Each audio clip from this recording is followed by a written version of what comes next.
성공적인 대입을 위한 맞춤형 제안. 솔직하고 명쾌한 대학 입시 컨설팅. 내 점수보다 높은 학교. 전쟁같이 치열한 입시에서 여러분이 꿈꿔온 대학을 현실로 이루어드리겠습니다.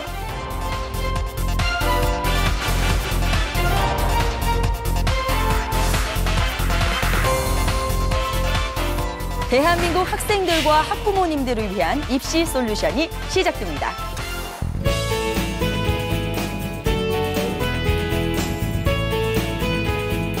자신의 미래를 위해서 지금 이 순간도 노력을 아끼지 않는 학생 여러분. 네, 그리고 그 학생들을 노심초사 걱정하고 또 응원하는 대한민국의 모든 학부모님들과 함께합니다. 시청자와 함께 고민하고 제안하는 맞춤형 입시 컨설팅. 대입상륙전 난 원하는 대학 간다의 입시 전문 캐스터 박찬입니다. 네, 저는 입시 코디네이터 송상은입니다. 네, 이 요즘 그 수능 디데이 어플 깔아놓고 노심초사 이제나 저제나 기다리시는 분들 좀 반가운 마음으로 기다려야 되는데 아주 그 초조해하시는 분들이 상당히 많은 것 같습니다. 그래요. 특히 학부모들이 그렇죠. 네, 그리고 이제 수능이 정말 100일도 남지 않았잖아요. 네. 이제 이 100이라는 숫자가 갖는 그런 부담감과 긴장감이 굉장히 큰 것 같아요. 네. 자, 이때가 가장 여러분들께서 힘들 시기이기도 하겠지만 이럴 때일수록 더 마음 잘 가다듬으시기 바랍니다. 저도 끝까지 여러분들 응원하겠습니다. 네.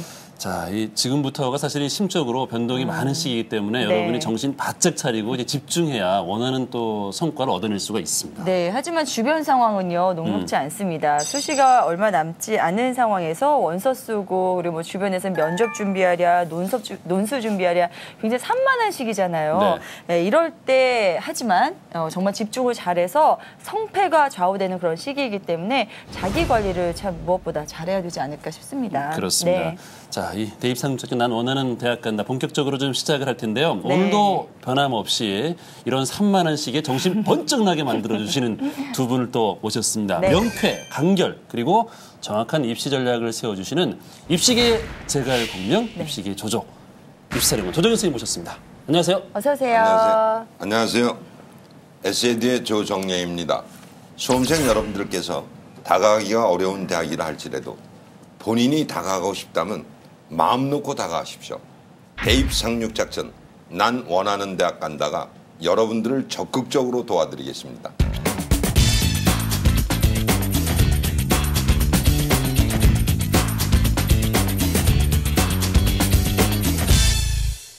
자, 선생님, 수능이 얼마 남지 않은 상황이잖아요. 우리 학생분들께 응원의 메시지 먼저 좀 부탁드려도 될까요?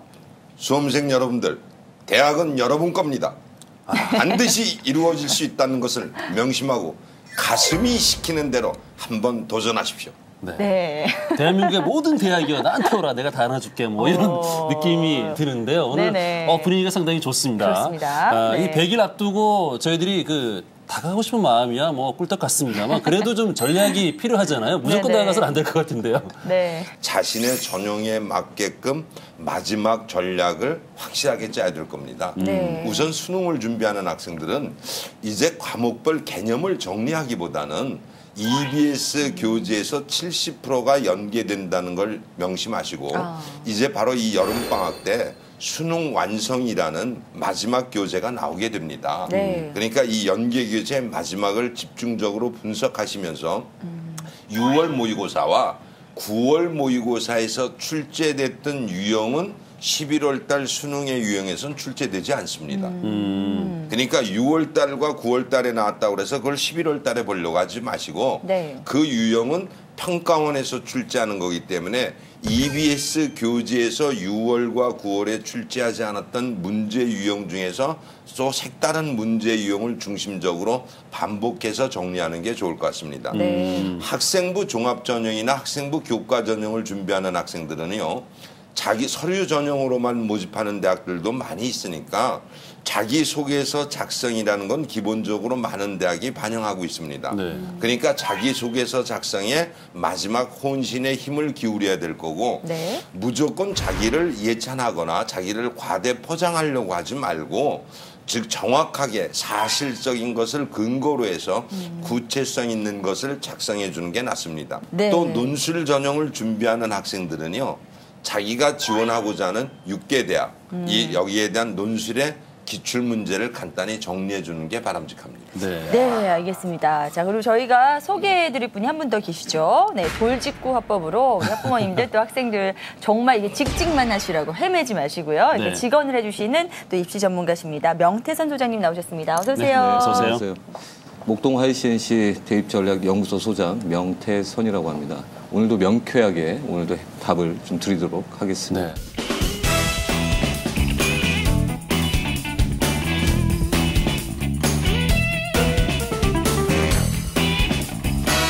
요즘 학부모들이 또 우리 명태선 소장님 같은 이 직원, 돌직구 이런 네. 거 그 좋아하시는 분들이 상당히 많이 늘었다고 그럼요. 해요. 네. 자, 이 기다리고 있는 우리 학부모나 수험생 여러분께 얼마 남지 않았잖아요. 좀 응원의 메시지 좀 부탁드릴게요. 그 포기하지 말고 끝까지 간다. 네. 네, 간결하게 그렇게 말씀드리겠습니다. 또 인상적이네요. 역시 또 간결하십니다. 자, 선생님 역시요, 이 100일도 안 남은 이 수능을 앞두고 계신 수험생들에게 간단하게 어떤 전략이 가장 좋을지 좀 부탁드릴게요. 크게 이렇게 말씀드릴게요. 수시는 기회, 정시는 목표, 수시는 기회일 뿐이다. 네. 그리고 최종 목표는 정시다. 수능 최저가 있는 전형들이 많잖아요. 네. 네, 그렇게 방향을 잡아서 가면 될 것 같습니다. 자, 두 분께서 이렇게 정말 좋은 말씀으로 저희 오늘 순서 좀 문을 열어주셨는데요. 네. 자, 그럼 저희가 준비한 첫 번째 순서 이제 본격적으로 시작해 보겠습니다. 입시 정보 블랙박스입니다.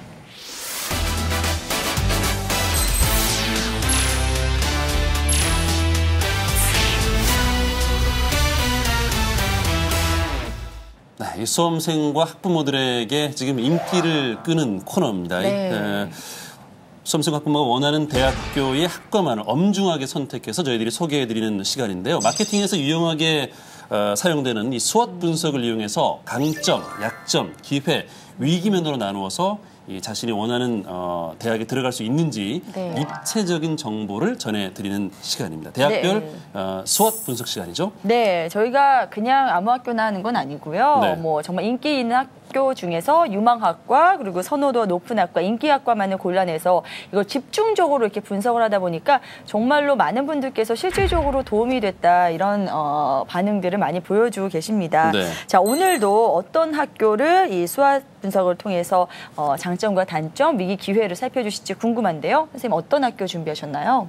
예, 제가 이번 주에 소개해드릴 대학은 한양대학교 미래자동차공학과입니다. 아, 네. 미래자동차의 패러다임에 부응할 수 있는 전문 인력을 양성하겠다는 거죠. 네. 사실상 자동차 공학에 대해서 발전은 세계 유명 자동차들이 앞다투어 경쟁을 했기 때문에 많이 이루어졌습니다. 네네. 이제 앞으로 우리한테 다가올 자동차는 지능형 자동차라든지 연료 전지 자동차 같은 새로운 모델들이 나올 수 있겠죠. 네. 이런 점에서 볼 때 남학생뿐만 아니라 일부의 여학생들까지도 관심을 가질 수 있는 게 네. 유명 자동차의 설계를 담당하는 직원들 중에는 여성분들도 많이 있다는 걸 아셔야 됩니다. 그래요. 네, 이 미래자동차 공학과 글쎄요, 이게 앞으로 참 전도 유망한 과로 여겨지는데요. 그리고 네. 이제 뭐 남학생들의 경우, 물론 여학생들도 관심을 많이 갖습니다만 남학생들은 한 번 정도는 아주 멋진 자동차를 좀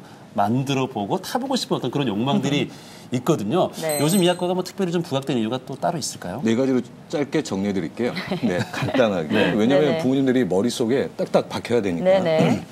첫 번째가 뭐냐면요. 일단 그 클래스가 좀 다르다. 오, 클래스. 네. 최상위권 애들이 들어가는 곳이다. 그 두 번째는 돈입니다. 등록금이 100% 다 지원이 돼요. 그래요. 네. 네네. 그리고 이제 세 번째는 있어 보인다. 글로벌 인턴십. 네. 그러니까 밖에 나가서 네. 배울 수 있도록 장을 열어준다는 거죠. 대학교에서. 네. 그리고 네 번째는 취업입니다. 그래서 대기업 중에서 한 10개 이상이 우리가 데려가겠다.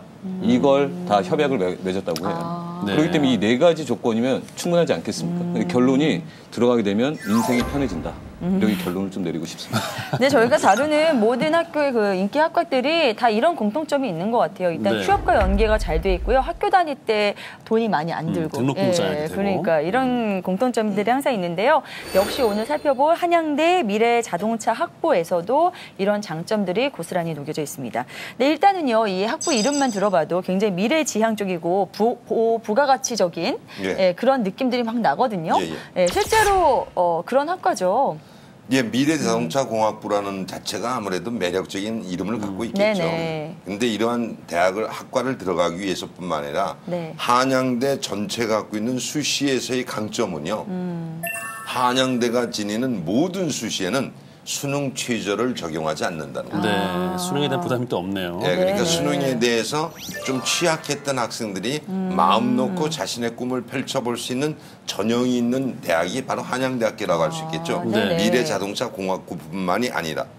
그런 반면 약점이 있다면요. 즉 이 한양대 미래자동차공학부뿐만 아니라 즉 논술 전형에서 수리 논술의 난이도가 사실은 은근히 높다는 것을 인식하셔야 됩니다. 그래요. 한양대 자연계열의 논술은요. 과학 논술은 출제하지 않고 수리 논술만 출제합니다.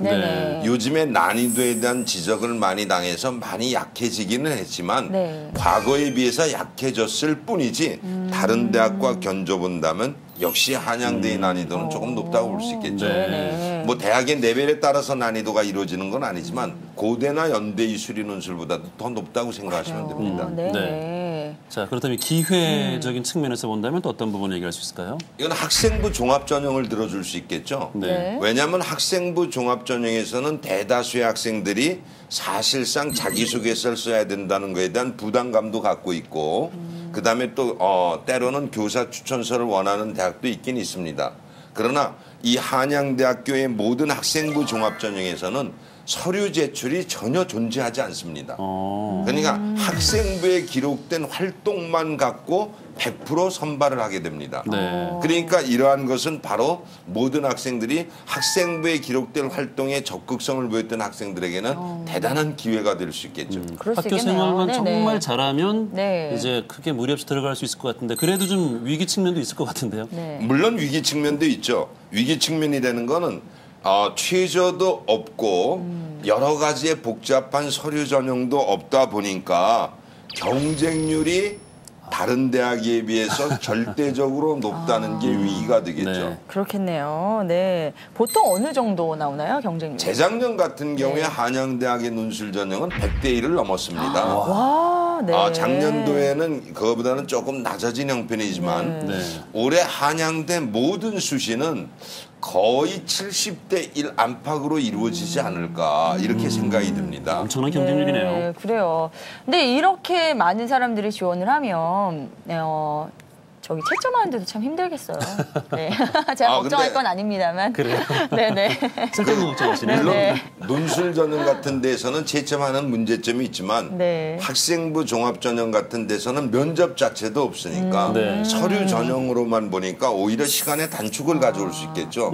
서류에 대한 사실성 여부만을 확인할 수 있고 그 서류에 대한 믿음이 간다면 선발이 되는 거고 논술 전형에서는 채점에 어려움이 있지만 아마 처음에 말씀드렸듯이 논술 전형에서 가장 많은 학생들이 주의해 줘야 할 게 판독 불가나 채점 불가라는 평가를 받지 않게끔 주의해 준다면 아마 전체적인 채점의 영역을 만날 수 있을 겁니다.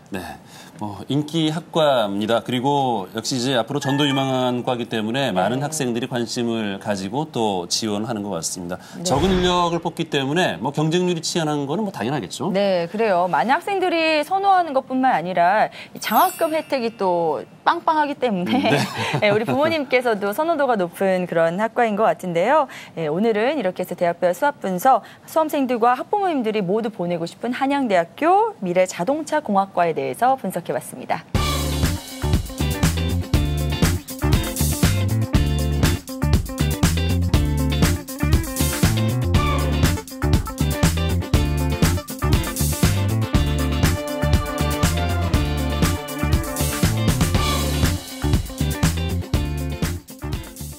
이번 순서는요. 입시에 관한 진실과 거짓, 이 다른 일반적인 입시 컨설팅에서는 절대 알려주지 않는 비밀을 알려드리는 시간입니다. 이 학부모들이 귀를 쫑긋하고 또 관심을 갖는 시간이라고 하는데요.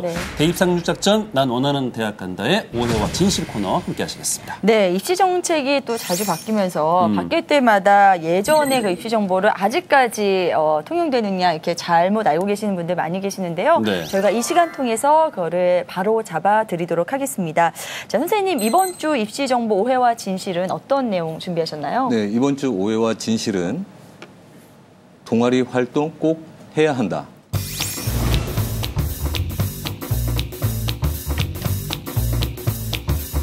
꼭 해야 한다 하고 이렇게 물음표를 해야 되는 거 아닌가요, 선생님? 그 동아리 부분이 꼭 필요한 부분은 네. 그 이제는 MC분들도 다 아실 텐데요. 네. 수시에서 교과 종합 논술이잖아요. 네. 어떤 부분만 필요가 있을까요? 저번 종합. 주에도 제가 말씀드렸죠. 종합이에요. 그죠? 그쵸. 종합에서만 필요한 겁니다. 네. 그렇기 때문에 꼭 해야 된다는 말은 맞지가 않겠죠. 네. 어떤 학생들은 동아리를 그냥 하지 않아도 되고 네네. 그렇지 않겠어요? 난 종합전형으로 안 갈 건데. 그래서 제가 학생들한테 컨설팅을 할 때 이런 말을 합니다. 동아리 그러면 하지 마. 그럼 선생님이 동아리를 계속 하라고 그러면 어떻게 해요? 그러면 제가 이제 답변을 주죠. 네가 이렇게 답변을 해라. 네. 동아리 활동 왜 신경 안 쓰니? 그러면 저는 학생부 종합전형으로 안 갈 건데요. 그냥 이렇게 말해라. 약간 반항하는 것 같지 않나요? 그렇게 하면? 네. 그럴까요? 좀 부드럽게 좀 더 그러면 부드럽게. 네, 부드럽게. 네네. 선생님 저는 학생부 종합전형으로 안 가려고 그러는데 좀 이렇게. 네. 아니 그렇게 학생들이 딱 정해서 이렇게 오면 네. 선생님들은 어떻게 좀 얘기를 하시나요? 그 목표라는 거, 전공이라는 걸 빨리빨리 세워야 된다고 그랬잖아요. 그래서 늦어도 중3 때부터 시작을 해야 됩니다. 그 이유가 뭐냐면 전공 서적 때문에 그래요. 전공과 연계된 책을 읽어야 되지 않습니까? 고등학교 올라가서 책을 25권 이상을 읽을 수가 있을까요? 한번 생각을 해보세요. 쉽지 않을 네. 것 같아요. 네. 다른 공부도 해야 되지 않습니까? 네네. 근데 본인이 그 준비가 안 되어 있어요. 그런데 고등학교 1학년 딱 들어갔더니 학생부 종합전형으로 많이 뽑는다. 네. 그렇기 때문에 모집 인원이 가장 중요하다고 그랬잖아요. 대학 네. 들어갈 때요. 그런데 주변에서는 학생부 종합전형이 중요하다고 이야기하는데 나는 하루하루 지나가도 무언가를 준비를 안 하고 있어요. 그러면 학생부 종합전형은 중간고사 시점 정도가 되면요. 그러니까 4월 말이나 5월 초면 네. 제 눈에는 다 보입니다. 아, 너는 끝났어. 학생부 종합전형. 그 말씀을 왜 드리냐면요. 네. 정성평가라고 말씀을 드렸잖아요. 네네. 어떤 학생들 같은 경우는 고1 스타트 끊으면서부터 시작을 하는데 본인은 아무것도 준비가 안 돼 있는 거죠. 네. 그래서 부모님들께서 제가 지금 컨설팅할 때 이런 말씀을 좀 많이 여쭤보는데 어머니 문이과 결정하셨습니까? 이렇게 여쭤보면요. 부모님께서 무슨 얘기를 하냐면 고1인데 벌써 결정을 해야 되나요? 그럼 그 학생은 종합전형이 날아간 건가요? 아니면 아직도 유지가 될 수 있는 건가요? 문이과를 아직도 생각을 안 하고 있어요. 고1인데. 조금 나가는 느낌이 드는데. 그렇죠. 그렇죠. 그런데 네. 이제는 다른 쪽에서 이제는 그 사교육기관에서 막 하는 쪽에서는 시간이 흘러가도 뭐라고 그러겠어요? 1학년 2학기 때, 어머니 지금부터 만들어 나가면 됩니다. 그런데 다른 학생들은 벌써 만들어지고 있잖아요. 네. 네. 그럼 비교의 가치가 벌써 밸류가 떨어지는 거죠. 그렇기 때문에 시작하는 시점이 되게 중요한데 네. 고1 스타트 끊는 시점이 아니라 중학교 3학년 올라갈 때 시점부터 시작을 해야 된다. 아니 그 대학 쪽에서 볼 때는 1학년 때는 조금 부족하더라도 2학년 때부터 해서 차곡차곡 좀 그 나아지는 모습 이런 걸 정성평가로 봤을 경우에는 네. 이 학생이 좀 잠재력이 있구나 이렇게 볼 수도 있지 않을까요? 발전 가능성이 있다라고 보는 거죠. 네. 근데 어떤 학생은 계속 발전의 가능성이 쭉 있는 거예요. 이렇게 올라갔어요. 근데 이 학생은 뭐 계속 높아요. 최고점이 있는 거죠. 이렇게 그러니까 떨어지는 게 문제지. 네, 계속 동일하게 추상인권 유지하면 준비한 것도 완벽하면 누가 이기겠어요.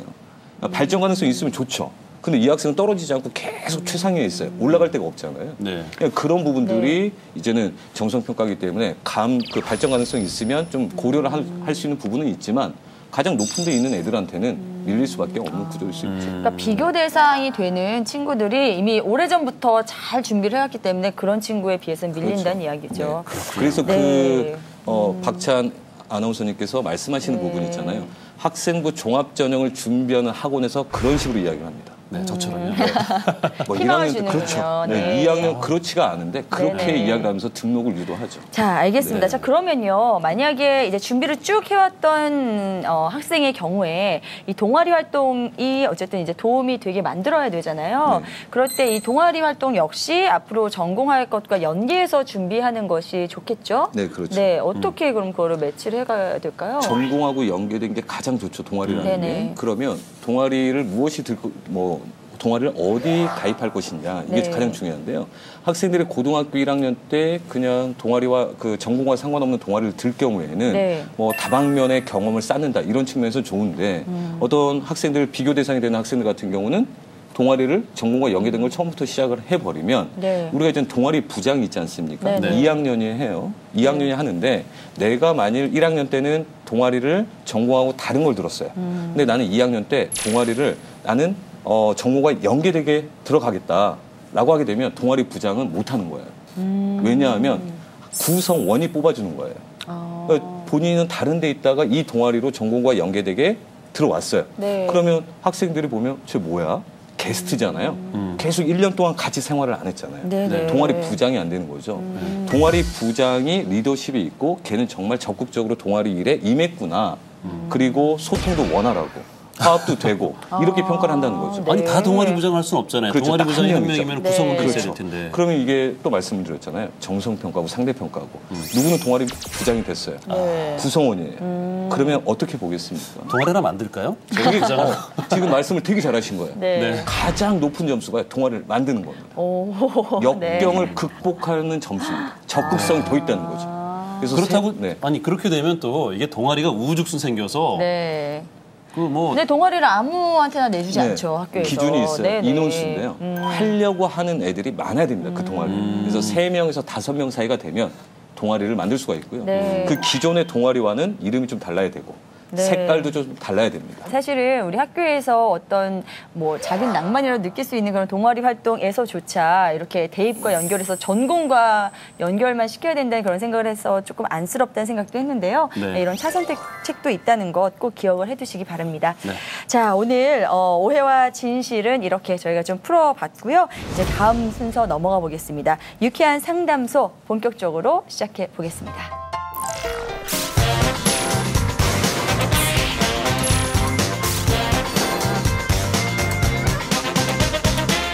이번 코너는요, 2016 대학 입시에 대한 정보를 구체적으로 알려드리고 또 고민을 속 시원하게 해결해 드리는 시간입니다. 네. 여기저기서 속 시원하다는 얘기 참 많이 듣고 있습니다. 네. 이 발빠른 입시 전문가 선생님들의 입시 설명의 시간인데요. 지난주에 이어서 이번 주에도 학생부 종합 전형에 대한 테마로 얘기를 나눠보도록 하겠습니다. 네, 저희가 이 시간은 매주 궁금하셨던 입시 정보에 대해서 구체적이면서도 아주 정확하게 그 정보를 전해드리는 시간인데요. 명태선 선생님, 이번 주에 짚어주실 주제 좀 더 구체적으로 알려주시죠. 네. 이번 주에 알려드릴 입시 정보는요. 네. 학생부 종합 전형에서 교회 활동 무엇을 해야 하나 이 부분입니다. 학생부 종합 전형의 이제 교회 활동 부분이 글쎄요, 이 교내 수상 실적만 또 반영을 한다면은 굳이 해야 되나 이런 생각도 그렇죠. 한편으로는 들기도 하고 또 교회 활동 부분을 또 중요하게 평가하는 대학이 있는지도 좀 궁금하거든요. 네. 네네. 그 교회 활동을 좀 제가 학부모 교실을 좀 매주 2번씩 진행을 하다 보니까 네. 교회 활동이란 단어를 쓰잖아요. 네. 그런 어머님들께서 교회 활동이면 교회 수상 실적 이것만 생각을 하신다는 거죠. 네. 그게 밖에서 하도 교회는 안 된다라고 하니까 네네. 네, 교회 활동이면 딱 이렇게만 생각하시면 될 것 같아요. 교회인데요. 앞은 교회 붙잖아요. 수상 이건 안 된다. 그리고 교외인데 활동 이건 된다. 우리가 아는 거는 과목과 관련된 경시대회 이런 부분들이 직접적으로 해당이 되면 안 된다라는 거죠. 그래서 교외 수상 네. 이건 안 되는 거고요. 숫자로 돼 있잖아요. 대부분 IBT 성적이 됐든 뭐 네네네. 탭스가 됐든. 그래서 이제는 수상과 활동만 구분하시면 될 것 같다. 네. 그럼 이제는 교내에서 교내에서 정말 할 게 없어요. 너무 많이 했고 정말 열심히 하고 있는데 히딩크 감독이 그런 말씀을 하셨잖아요. 목이 마르다는 아직도. 네. 목이 마르면 밖에 나가서 배가 교회 고프다. 활동을 하는 거죠. 네, 배가 고프다. 그러면 교내가 중심이 돼야 되는 겁니다. 네. 그 다음에 플러스 알파로 나는 교회 활동을 한다. 네. 이렇게 생각을 하시면 될 것 같아요. 네. 이런 것들이 이제는 반영이 안 된다고 해서 제가 요즘 멘붕을 겪고 있지 않습니까? 그렇다면 이런 게 해당이 안 된다면 선생님, 이 학생부 종합에 대한 신뢰를 할 수 있을까? 저는 그게 의문이거든요. 네. 학교장 승인을 받아가지고 교회로 나가서 수상한 거는 기록될 수 있습니다. 그러니까 학교장 승인을 받는 거는 어학이라든지 이런 국영수 교과 과목과 관련된 게 아니라 네. 가장 많이 활동할 수 있는 학생들의 분야는 봉사활동이라고 할 수 있겠죠. 특히 보건복지부에서 실시하는 봉사활동에 참여해가지고 보건복지부 장관의 표창을 받게 된다면 학생부 종합전형에서는 절대적으로 우위를 점하게 됩니다. 그러니까 이러한 정부기관에서 실시하는 어떤 행사 같은 데 참여하는 거는 학교장 승인을 충분히 받을 수 있고요. 네. 학생부라는 것을 무조건 학교에서만 기록하는 게 아니라 학생들이 활동했던 실적을 바탕으로 기록해야 됩니다. 근데 사실 이 내용은 차치하고라도 양적인 면도 대학은 평가를 하게 됩니다. 전국 고등학교의 학생부는 공통 양식이 됩니다. 그렇게 해서 오늘 제가 모델을 2개를 갖고 왔는데요. 그러니까 이 2개의 학생부를 볼 것 같으면 앞면을 보이지 않는 거는 이 학생의 개인적인 신분이 노출될까 봐 보이지 않고 2개의 학생부를 보여드리겠습니다. 근데 이쪽 학생은 학생부가 똑같은 3학년 1학기인데 14페이지까지 기록돼 있고 이쪽 학생은 7페이지까지 기록 안 돼 있습니다. 그럼 여기서 이런 경우도 있을 수 있겠죠. 이 학생 같은 경우에는 학교 활동을 전혀 하지 않았다. 기록할 게 없다. 이건 맞습니다. 이건 맞는데 교과 성적에서도 밑에 보면 세부 능력사항이라는 게 있습니다. 똑같은 부분을 펼쳐보면 이 학생은 세부 능력사항이 이렇게 아주 빽빽하게 차여져 있습니다만은 이 학생 같은 경우에는 세부 능력사항에 해당 사항 없음 이렇게 단 한 줄로 기록돼 있습니다. 그래요? 근데 사실 정말 이 학생의 학생부 내신은 그렇게 좋은 편은 아닙니다. 그러나 이런 학생들도 가만히 교과 과목을 비교해 보면 다른 과목에 비해서 기술 과목 같은 거는 비교적 등급이 좀 높았습니다. 그럼 이 기술의 기술에 대한 어떤 적성 능력이라든지 잠재 능력을 좀 표현해서 조금이라도 채워줬더라면 이 학생이 학생부 종합전형을 지원하는 데 있어서 한 번쯤 도전해 볼 수도 있지 않았겠는가. 또 만약에 뒤에서 독서 활동 같은 것도요. 사실 큰 비중을 갖고 있는 건 아니지만 서울 시내에 있는 모고등학교 같은 경우는 1학년 때부터 담임들이 독서 활동에 대한 자료를 제출하라고 학생들을 독려합니다. 그런데 어떤 학교에서는 학교 이름을 차마 밝힐 수는 없지만 독서 활동 자료를 학생이 독후감 과정을 써가지고 담임선생한테 제출하면 제출 기간 끝났어 이렇게 해서 그거를 거부하는 학교도 있었습니다. 그래요? 그러니까 이거는 이 방송을 들으시는 시청자께서는 모든 선생님이 그렇다는 건 아니고요.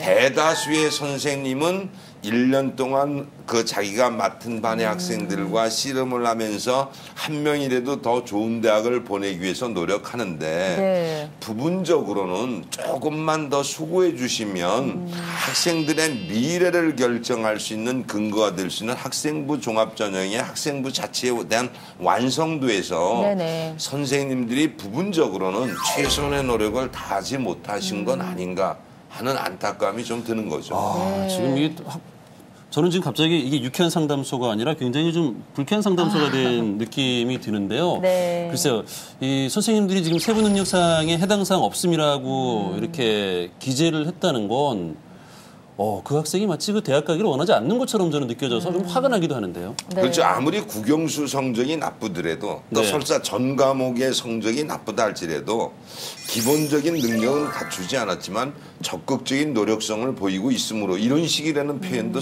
좀 써볼 수 있었던 거고 저 역시 사실은 현장에서 고등학교에서 교편 경력을 가졌던 적이 있었습니다. 그때 학생부에 기록을 할 때 담임선생님 의견란은 거의 모든 학생들에게 긍정적인 평가, 성적은 높지 못하다 하더라도 그 성적에 대한 기록은 하지 않고 주위의 즉 주위의 친후 관계, 교우 관계가 활발하면서 타인에 대한 배려심이 높고 이런 식으로 그때는 저뿐만이 아니라 모든 선생님이 한 줄이라도 더 써주려고 노력하셨던 것 같고 저도 그러한 걸 배우게 된 게 선배 선생님들한테 배웠거든요.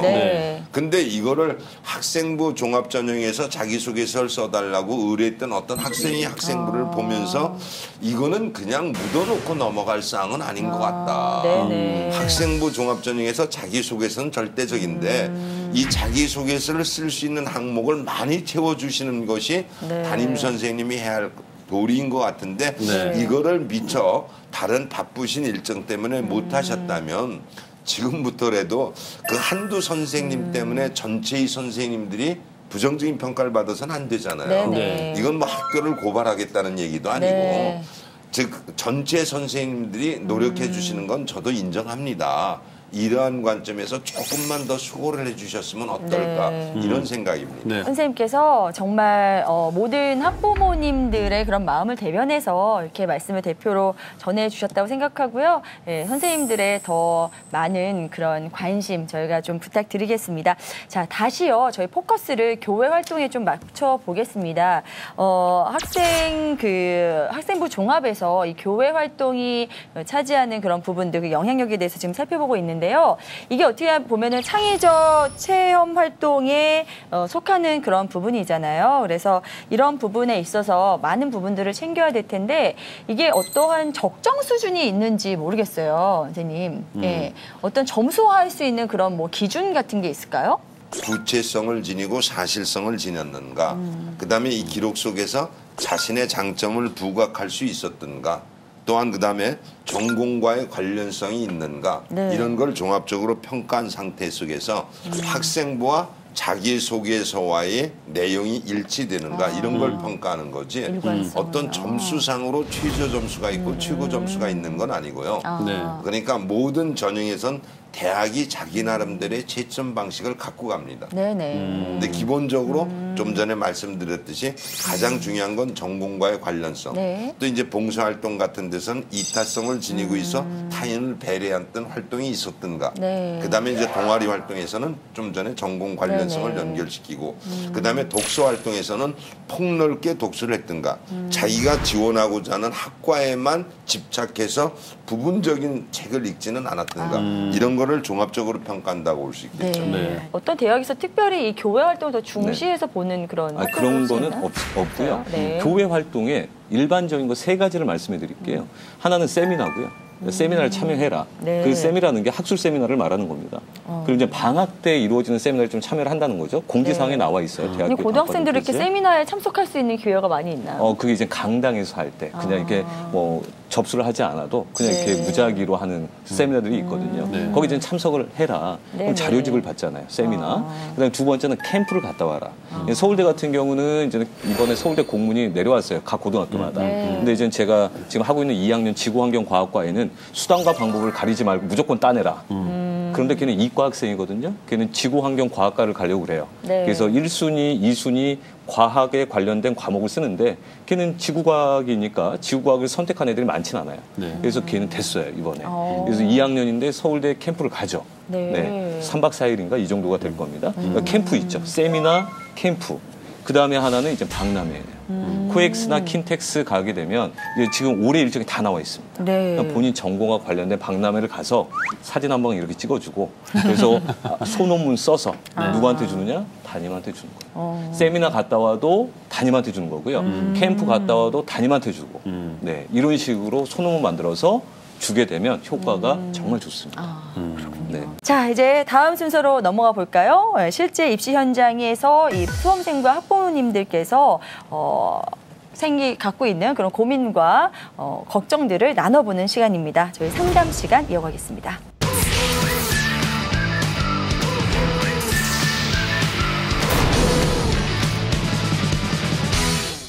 네, 학생들과 학부모들이 대입 상급자께 난 원하는 대학 가는데 직접 의뢰해 오신 사연을 듣고 해결해드리는 시간입니다. 유쾌한 상담소의 두 번째 시간이죠. 네, 고민을 상담하고 싶지만 정작 전문가를 찾아가기에는 뭐 시간적인 여유 혹은 뭐 경제적인 부담이 있다 하시는 분들 저희 코너를 주목해 주시기 바랍니다. 여러분들께 1:1 맞춤형 입시 컨설팅 지금부터 전해드릴 텐데요. 자, 오늘도 사연으로 문을 열어보겠습니다. 첫 번째 사연은요. 인천에 사는 고등학교 2학년 이과 남학생께서 보내주신 사연입니다.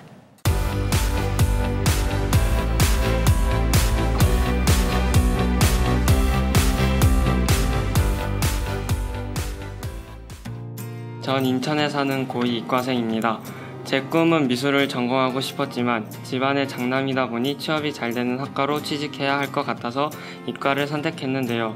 한 학기가 지난 지금 아무리 생각해봐도 전 공대나 수학, 과학 쪽은 아닌 것 같습니다. 수없이 고민한 끝에 이과도 살리고 미술도 살리는 전공이 건축학과인 것 같습니다. 전 미술 실기를 준비해 본 적도 없고 학교에서 할 수 있는 동아리 활동이 전부인데 고전답사 동아리 활동이 도움이 될까요? 참고로 제 내신은 국어 2등급, 영어 1등급, 수학 3등급, 과학 3등급 정도이고요. 모의고사는 국어 2등급, 영어 1등급, 수학 4등급, 과탐 3등급입니다. 네. 그 미술을 전공하고 싶어 했는데 부모님이 이게 취업이 좀 어렵지 않느냐 그래서 이과를 선택한 남학생의 사연인데요. 좀 공감이 뭐 가는 내용이네요. 네네. 장남이어서 네. 지금 원하는 걸 다 하지 못하는 그런 서름 너무 안타깝습니다. 네. 근데요, 이분 정말 이과 체질 아닌 것 같아요. 지금 성적을 보니까 수학만 4등급, 3등급이네요. 네. 정말 명쾌한 그런 답을 또 두 분께 부탁드려야 될 텐데요. 선생님 어떻게 보셨나요? 경제적인 어려움이 약간은 있다 할지라도 그 반대적으로 삶의 즐거움을 느낄 수 있다면 오히려 그게 더 즐거운 거 아니겠습니까?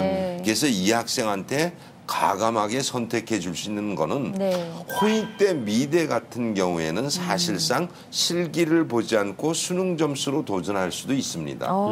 이러한 관점에서 봤을 때 실기를 반영하지 않는 예체능계 쪽에서 한번 지원을 해보는 것도 좋지 않는가. 아니, 홍대 미대인데도 실기를 안 본다고요? 예, 실기를 보지 않습니다. 네, 그래요? 아니 그 이상하네요. 미대면은 그 실기를 가장 우선시해야 될 것 같은데 실기를 보지 않는다. 대학 입장에서는 뭔가 또 그 원하는 부분이 있는 것 같기도 해요. 지금까지는 대다수의 예체능계는 실기를 보고 현재도 거의 대다수의 대학들이 실기를 반영합니다만 부분적으로 실기를 보지 않고 수능 점수로만 뽑는 전형이 있습니다. 그렇게 되니까 그런 걸 한번 지원해 보는 것도 이 학생한테는 자신의 꿈을 키울 수 있는 하나의 바람직한 방법이 될 수 있겠고요.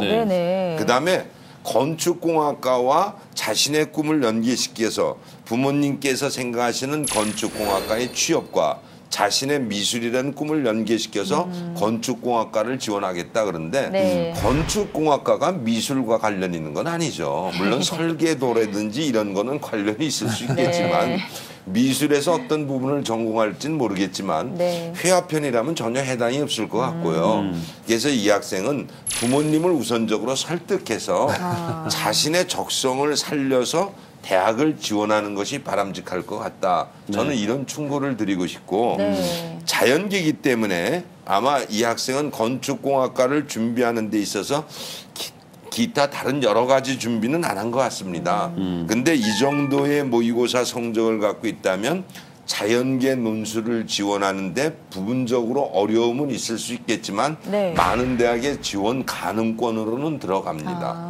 그러니까 자신이 적성을 살릴 것이냐 부모님의 뜻을 따라서 일단은 취업 쪽으로 방향을 정할 건가 이걸 선택해야지 중용이라는 거는 바람직하지 않다고 생각합니다. 미술을 내가 전공할 것인지 여기에 대한 고민을 먼저 좀 냉철하게 해보고 부모님을 설득하든지 좀 이런 게 좀 그렇지 필요하다는 않으면 거죠? 그냥 부모님 뜻에 따라서 건축공학과를 가는 건데 저는 이 학생한테 권하고 싶은 게 자신의 소질을 살려라.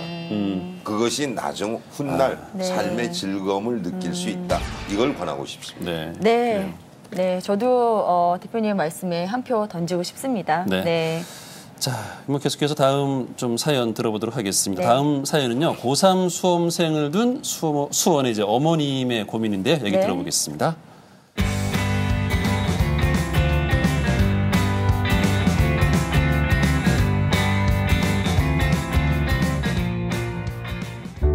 안녕하세요. 저는 고3 아들을 둔 수원 사는 엄마인데요. 제 아들이 지금 일반계 고등학교에 다니고 있고요. 문과생이에요. 그러니까 어릴 때는 골프를 시키기도 했는데 중학생 때부터 곧잘 공부에 흥미를 갖게 돼서 운동을 중단하고 그리고 지금은 이제 무난하게 학교를 잘 다니고 있어요. 근데 갑자기 식품영양학과나 식품공학과를 가서 조리사가 되겠다고 합니다. 아들이 워낙 요리를 하고 싶어하고 요즘 셰프가 인기 직업으로 뜨고 있긴 한데 문과인데 이과로 전향했을 때 아들한테 불이익이 있는 건 아닌지 좀 걱정이 되고요. 고3인데 이렇게 변경하는 게 무리가 아닐지 혹시 체험활동이나 자격증을 통해서 보충할 방법이 없을지 좀 조언을 얻고 싶습니다. 그러니까 아들 내신은 한 3.2등급 정도고요. 모의고사는 2등급이나 3등급 정도예요. 그러니까 이 점수로 어느 지역, 어느 대학을 갈 수 있을까요? 너무 과를 전향하기에 늦지 않았을까? 아니면 다른 활동으로 부족한 점을 채울 수 있을지 조언을 부탁드립니다. 고민 좀 되겠는데요? 어머니의 고민이 저희 스튜디오까지 고스란히 전해진 것 같습니다. 이 사연은요, 명태선 소장님께 먼저 여쭤볼게요. 저는 사실 가장 궁금한 게요, 식품영양학과, 식품공학과가 이과인가요? 그렇죠. 이과죠. 그래요. 그리고 예전에는 문과도 같이 받았어요. 네, 저희 때는 문과에 있었거든요. 네네. 이 학생에 대한 현상을 좀 말씀드리면요, 인생이 꼬인 겁니다. 왜냐하면 태어날 때 초등학교 때 분명히 골프를 쳤을 거 아니에요. 네. 그럼 골프를 치면 부모들이 무슨 얘기를 할 것 같습니까? 애는 골프의 신동이 될 것 같아. 박세리처럼 될 수도 있을 것 같아. 네. 하여튼 다 천재죠. 네, 초등학교 때, 중학교 1학년 때까지는 다 천재인데 학년이 높아지면서 계속 둔재로 바뀌기 시작을 하죠. 처음에 이 학생이 골프를 했어요. 근데 이제 중학교 때 다시 공부를 시작합니다. 네. 그런 다음에 고등학교 가서는 문과를 선택을 해요. 그런데 나는 지금 고3이 됐을 때 이과로 가겠대요. 그리고 이과로 가는데 거기서도 조리사가 되는데 식품영양, 식품공학을 통해서 조리사가 되겠대요. 네. 이 학생의 가장 올바른 방향은 특성화 고등학교의 특성화 고등학교를 가는 거죠. 조리학교. 그렇지 않겠어요? 네네. 거기 가서 본인이 고등학교를 졸업한 다음에 곧바로 취업을 하는 거죠. 네. 그죠? 뭐 호텔도 있을 수 있고. 거기서 취업을 해서 정말 밑에서 허드렛 일을 하면서 배우고, 그러면 3년 정도가 지났어요. 그러면 우리가 호텔과 관련된 대학이 어디가 좋은지 아세요? MC 두 분. 호텔과 관련된 대학 중에 10위권 대학 안에 있는데. 네. 10위권 대학 아니요? 10위권 대학. 세종대도 호텔학과였죠? 네. 그렇죠. 거기도 이제는 호텔 세종 호텔이 있으니까 네. 경희대학교가 예전에 경희 호텔 전문대라고 있었어요. 네. 그거를 이제는 흡수하면서 이제 호텔 관광학부가 생긴 거죠. 거기서 지금 어떤 전형이 있냐면요, 특성화, 예전 말로 말하면 실업계죠. 네. 특성화 고등학교 졸업한 사람들, 네. 그리고 졸업을 했는데 3년 동안 거기서 일을 한 사람들, 조리 쪽에서 30명을 뽑아요. 정시 때는 안 뽑고요. 네. 정시 때는 뽑지 않는 이유가 공부 잘한다고 요리 잘하는 거 아니잖아요. 그렇죠. 네. 네. 그래서 그 학생들을 뽑습니다. 학생들인데 나이는 있겠죠. 뭐 군대도 갔다 오기도 하고. 그러면 그 학생의 루트는 그쪽으로 갔으면 얼마나 편안하게 가겠어요. 그렇죠. 그죠? 네. 그래서 제가 인생이 꼬였다, 이렇게 말씀을 드립니다. 지금부터라도 좀 풀 수 있는 풀면 될 방법이 것 없을까요? 같아요. 네, 그렇죠. 원장님. 그래서 네. 톡 잘라버릴까요, 그냥? 답변을 안 드리면 안 되잖아요. 네. 근데 어머님의 질문이 또 문제가 있는 거죠. 고3인데 체험 활동이나 자격증을 따서 무슨 만회를 하겠다 이렇게 말씀을 하셨어요. 다른 활동을 무엇인가를 해야 되느냐. 어머님은 지금 보니까 네. 좀 대학도 좀 좋은 데 가고 싶고 이것도 하고 싶고도 그러신 것 같아요. 네. 그러니까. 뭐 어머니들의 꿈은 뭐 학생들이 재수할 때도 항상 꿈은 크시니까. 네. 그런데 이 학생 같은 경우는 종합 전형으로 갈 수 있을 것 같습니까? 못 갈 것 같습니까? 학생부 종합 전형. 지금 이렇게 오락가락해서는 힘들 것 같은데. 네. 그렇죠. 네. 종합 전형은 날라갔습니다. 그러니까 준비할 게 하나도 없다라는 거죠. 네. 자격증 준비, 본인이 한식 요리 자격증 따서 뭐 하겠어요? 일단 대학을 본인이 식품 영양이나 공학을 생각하고 있는데 그렇기 때문에 본인은 체험 활동이나 자격증 부분은 일단 좀 날려버리시고 네. 과감하게 좀 버리시고, 그러면 이 학생이 문과에서 이과로 지금 대학을 가면 어떠냐, 그래서 불이익이 있느냐 이렇게 물어봤잖아요. 그러면 이 두 가지가 있어요. 지금 이 학생이 문과 학생입니다. 그러면 두 가지가 뭐냐면요, 이렇게 보시면 이쪽 위에는 수능을 8월 달에 접수를 할 때 수학을 이과 수학으로 보겠다. 문과지만 수능을 이과 수학으로 보겠다. 나는 사탐이 아니라 과탐으로 보겠다. 네. 그럼 완전 이과로 시험을 보는 거잖아요. 네네. 그럼 나는 그냥 문과 시험으로 수학을 문과로 보고 난 그냥 사탐을 보겠다. 이 두 가지 형태가 나오는 거예요, 접수할 네. 때. 그러면 만일 이 학생이 나는 이과 수능 시험지를 이과로 다 보겠다라고 하게 되면 이 학생이 지금 모의고사 성적이 한 2.5등급 정도가 나와요. 네.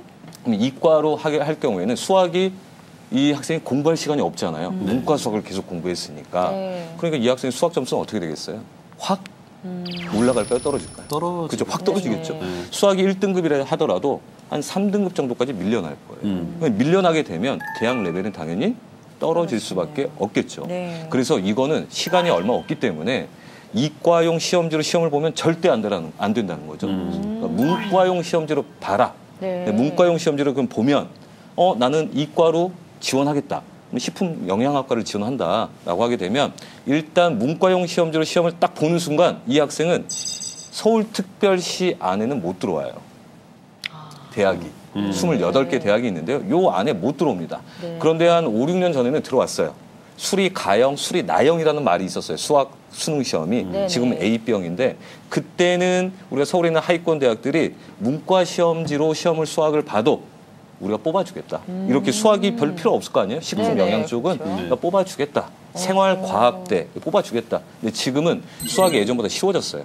그렇기 때문에 아예 막아버렸어요. A, B형으로 나눠지면서. 네. 그러면서 나는 문과용 시험지로 딱 시험을 보는 순간 나는 특별시가 아니라 경기도로 가야 돼요. 근데 경기도에 목표를 세워야 될 거 아니에요? 단국대 죽전의 식품 영양학과도 알아줍니다. 그럼 교체 지원이 가능해요. 네. 그래서 본인이 나는 인소를 들어오고 싶다. 그러면 문과로 봐서 문과 대학으로 가면 그럼 뭐 본인이 인소를 할 수 있어요. 왜냐하면 18% 정도 돼서 네네. 본인 점수를 제가 보니까 한 328 정도 되거든요. 네. 328의 모의고사 점수면 328이면 한성대나 상명대 정도를 갈 수 있어요.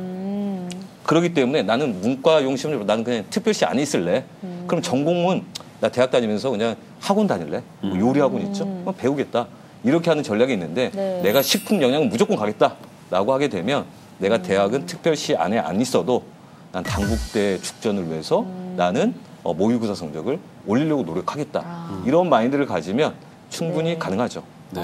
그래서 조리사 부분을 저는 이제는 개인적으로 아까 그 첫 번째 사례자가 있었지만 그 본인이 하고 싶은 걸 하기 위해서 네, 단국대 죽전 캠퍼스를 목표로 그렇게 방향을 잡는 게 낫지 않을까. 더 많은 분들의 사연 드리고 싶습니다만 저희가 주어진 시간 때문에요. 네. 이 시선 여기서 가름하도록 하겠습니다. 자, 저희 방송에서는요. 입시에 관한 모든 고민 함께 나누고 있는데요. 지금 이 순간에도 고민 있으신 분들 주저하지 마시고 저희에게 상담 전화 주시거나 아니면 저희 홈페이지 게시판에다가 남겨주시면 저희가 엄선한 다음에 상세하게 해답을 전해드리도록 하겠습니다.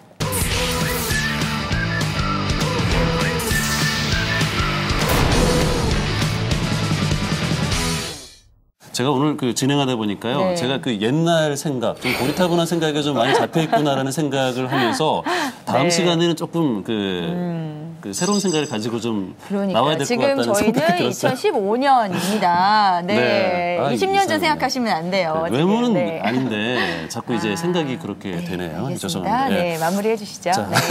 오늘 나와주신 선생님들 좀 인사 좀 부탁드릴게요. 오늘도 아주 좀 알찬 시간이었던 것 같아요. 예.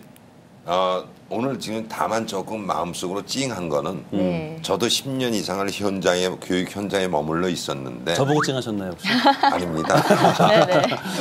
그래서 그 학생부 2개의 사연을 공개했다는 네. 자체가 교육 현장에 계시는 여러 선생님들의 의욕을 꺾기 위해 했던 건 전혀 아닙니다. 네. 조금 더 발전된 교육 현장이 이루어지기를 바라는 마음이었다는 걸 이해해 주시면 대단히 고맙겠고요. 네. 좀 더 알찬 정보로 다음 시간에 만나 뵙도록 하겠습니다. 네. 감사합니다. 선생님 고맙습니다. 네, 고맙습니다. 자, 명태선 선생님도 한 말씀 부탁드릴게요. 네.